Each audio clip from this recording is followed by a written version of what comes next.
الحمدللہ آج ہمارا 30 منٹ کا درس چل رہا ہے۔ آپ لوگوں پہ اللہ تعالیٰ کا بڑا احسان ہے، الحمدللہ ابھی تک ہمارے پاس مسلسل علماء نئے آ رہے ہیں، رپیٹ بھی ہے، اور الحمدللہ ہم 10 کے بعد 2 نام ہمارے پاس قدم سے لکھ دیتے ہیں، صاحب آ رہے ہیں۔ اور آج تک ہم کسی بھی درس سے یہ اپیل نہیں کی کہ آپ نے یہ بیان کرنا، صرف اتنا کرتے ہیں کہ فرقہ واریت سے بات اصلاحی بیان کرنا۔ آج جو ہمارے پاس تشریف فرما ہے جامعہ اقصیٰ کے استاد ہیں، ان سے ہم ضرور اپیل کریں گے کہ عشرہ ذوالحجہ شروع ہو چکا ہے، اس کے کچھ فضائل ہیں بتائیں۔ اس کے بعد جو ہماری روزانہ کی بات کرتی ہے صبح چھوٹی کی بات، حضرت عمر بن حضرت عمر کے بیٹے عبداللہ بن عمر رضی اللہ عنہ بازار سے گزر رہے تھے، نماز کا ٹائم تھا اور لوگ اپنے کاروبار بند کر کے دکانیں بند کر کے نماز کی طرف جا رہے تھے۔ فرمانے لگے کہ یہ وہ لوگ ہیں جن کے لیے اللہ تعالیٰ نے فرمایا کہ ان کی تجارت اور ان کا لین دین کبھی بھی اللہ کی یاد سے غافل نہیں کر سکتے۔ تو اس سے میں ایک چھوٹی سی بات ضرور بیان کروں گا جو میرے ذاتی بات ہے۔ میں کبھی کیونکہ میں ٹیلر کا کام کرتا تھا، میری اسپیڈ بڑی کم تھی اور میرے ساتھی جو تھے ساتھ والے ان کی بڑی اسپیڈ تھی، تیز ترین اسپیڈ مشینیں چلاتے تھے، اور وہ بے نواز تھے اور میں الحمدللہ 5 نمازیں بلکہ رمضان کے روزے کے ساتھ تراویح بھی پڑھتا تھا، لیکن مہینہ ان کے ساتھ اور میرا پورا نہیں ہوتا تھا، بلکہ کئی نمبر بات نہیں ہوتا تھا۔ صرف نماز کی برکات سے نماز کبھی بھی نسبت نہیں کم کرتی، بلکہ اس کا نصاب ہے پتہ کم کر کے ان اللہ میں یہ شاہ بغیر صاحب جو میرے کام میں لگ جائیں گے میں تو ان کا ادھر بغیر کیلکولیٹ کر کے بلا دیتا ہوں۔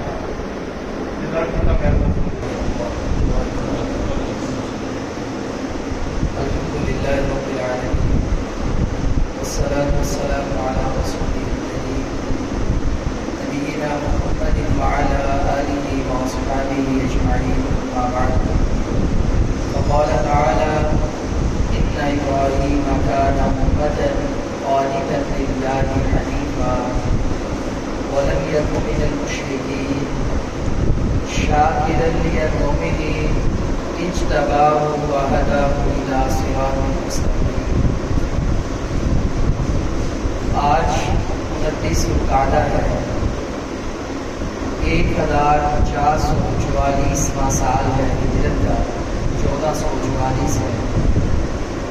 اور غالب امکان ہے کہ مغرب کے ٹائم ذوالحج کا چاند نظر آئے گا۔ اللہ تعالیٰ نے قرآن مجید میں سورۃ الفجر میں ولیال عشر 10 راتوں کی قسم اٹھائی ہے، اور یہ جو 10 راتیں ہیں اس سے مراد 1 ذی الحج سے لے کر 10 ذی الحج تک یہ 10 راتیں ہیں۔ حضرت سعد بن ابی وقاص رضی اللہ عنہ فرماتے ہیں کہ نبی کریم صلی اللہ علیہ وآلہ وسلم نے فرمایا کہ ان 10 دنوں میں اللہ تعالیٰ کو جو بھی اعمال عبادات کیے جائیں وہ اس قدر محبوب ہیں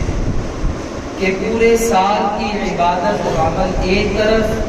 اور یہ 10 دن کے اعمال ایک طرف ہیں، اس کا مقابلہ نہیں ہو سکتا۔ تو لوگوں نے کہا اللہ کے حبیب کیا جہاد فی سبیل اللہ یعنی اللہ تعالیٰ کے راستے میں جہاد کی بڑی فضیلت ہے اور یہ اسلام کی کوہان ہے، بلند ترین چوٹی ہے، کیا جہاد جیسا عمل بھی اس کا مقابلہ نہیں کر سکتا؟ تو آپ نے فرمایا نہیں، سوائے اس بندے کے کہ جو اللہ کے راستے میں نکلتا ہے، جان بھی لے کر جاتا ہے، مال بھی لے کر جاتا ہے، اور وہ رب کے راستے میں شہید ہو جاتا ہے، اس کا مقابلہ نہیں ہو سکتا۔ البتہ جہاد جیسا عمل وہ بھی اس 10 دن کے اعمال کے آگے وہ حیثیت نہیں رکھتا جو 10 دن کے اندر اللہ کے لیے عبادات اور اعمال کیے جائیں۔ ذکر و اذکار کریں، کام کریں، لیکن آپ زبان سے اللہ کا ذکر کریں، تکبیرات پڑھیں، تحلیلات پڑھیں، تسبیحات پڑھیں، اللہ تعالیٰ سے دعائیں مانگیں، اور پہلے جو 2 دن ہیں اس کے اندر 1 سے لے کر 9 ذی الحج تک آپ روزوں کا اہتمام کریں، تو یہ حرمت والے مہینے بھی ہیں، اور یہ 10 دن خاص طور پہ یہ اعمال کا دن ہے۔ اس کے اندر 5 ٹائم کی یہ نماز یہ جماعت سے پڑھیں، تکبیر تحریمہ کے ساتھ پڑھیں، قرآن مجید کی تلاوت کریں، ایک ایک گھڑی کو قیمتی بنائیں۔ اور اس کی سب سے اچھی صورت یہ ہے کہ فرائض کے ساتھ ساتھ آپ اپنی دکانوں پر بیٹھے ہیں، آپ مزدوری کر رہے ہیں، آپ ڈرائیونگ کر رہے ہیں، آپ زبان سے جو صورتیں یاد ہیں وہ پڑھتے جائیں، جو اذکار یاد ہیں وہ پڑھتے جائیں۔ انشاءاللہ یہ جو عمل ہے یہ اللہ رب العالمین کے ہاں اتنی اہمیت کے حامل ہوں گے کہ پورے سال کے عمل ایک طرف اور یہ 10 دن کی عبادات اللہ تعالیٰ کے ہاں ایک طرف ہوں گے۔ اور اس میں ایک جو بڑا کام وہ یہ ہے کہ یہ ذوالحج کا مہینہ شروع ہوتا ہے، اس میں حج جیسی عظیم عبادت کی جاتی ہے، لوگ عمرہ ادا کرتے ہیں، پھر اس کے بعد 10 تاریخ کو قربانی کی جاتی ہے۔ تو یہ سارے جو اعمال ہیں کہ جو اللہ تعالیٰ کے بندوں میں سے، اس کے انبیاء میں سے، کہ سارے انبیاء میں سے اللہ تعالیٰ نے دوستی میں، محبت میں، پیار میں، تعلق میں جو سب سے بڑا رتبہ اور مقام ہے، جس درجے کو خلیل کہا جاتا ہے، عربی زبان میں دوست کو حبیب بھی کہا جاتا ہے، صدیق بھی کہا جاتا ہے، اور بھی اس کے کئی درجے اور مقامات ہیں، مگر انتہا درجے کی جو دوستی ہے اسے خلیل کہا جاتا ہے۔ یہ رتبہ اللہ تعالیٰ نے کائنات میں 2 بندوں کو دیا ہے، ایک جناب ابراہیم اور ایک جناب محمد رسول اللہ صلی اللہ علیہ وسلم ہے۔ یہ سارے انبیاء میں یہ 2 بندے ہیں، یہ 2 مبارک ہستیاں ہیں، یہ وہ نفوس قدسیہ ہیں کہ جن کو اللہ تعالیٰ نے اپنا خلیل بنایا۔ اور ان میں ابراہیم علیہ السلام کی سیرت اور آپ کے کردار کا آپ خطبات میں ذکر سنیں گے، عید کے خطبات میں سنیں گے، کبھی آپ کی قربانیوں کا ذکر ہوگا،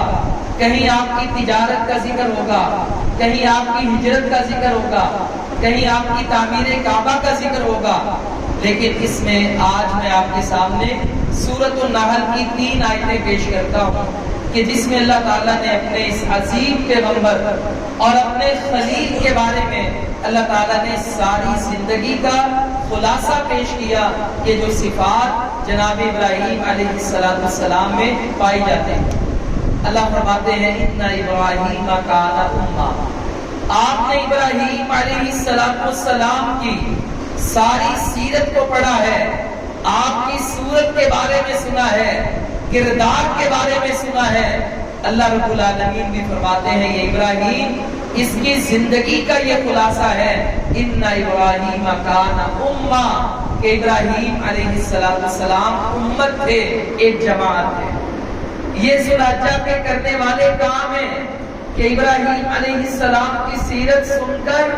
سبحان اللہ کہہ کر ایک کان سے سنیں اور دوسرے کان سے نکال دیں، اس لیے نہیں ہے، بلکہ آپ ان دنوں میں جب اس عظیم پیغمبر کا تذکرہ سنیں تو ان صفات کو اپنانے کی کوشش کریں اور ان کے نقش قدم پر چلیں، ان کی پیروی کریں۔ فرمایا ان ابراہیم کان امہ، بے شک ابراہیم علیہ السلام ایک امت تھے، ایک جماعت تھے۔ اس کا ایک مطلب یہ کہ جو کام ایک امت اور جماعت کرتی ہے نا، اللہ تعالیٰ نے وہ کام اکیلے ابراہیم علیہ السلام سے لیا ہے۔ اپنے دین کا کام،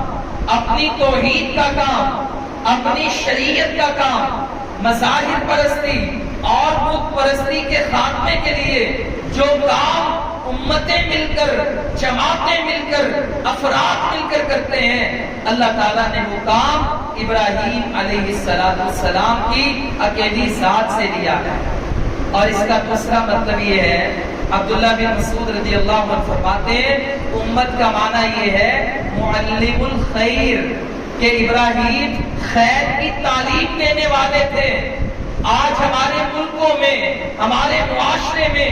خاص کر ہمارے وطن عزیز پاکستان میں، کہ جو ظاہری طور پر لا الہ الا اللہ کے بنیاد اور نام اور لیبل پر بنا ہے، مگر اس کے اندر فرقہ واریت ہے، لڑائی جھگڑے ہیں، قتل و غارت ہے، مسلمان سے نفرت کرتا ہے، ایک دوسرے کو فرقوں میں بانٹ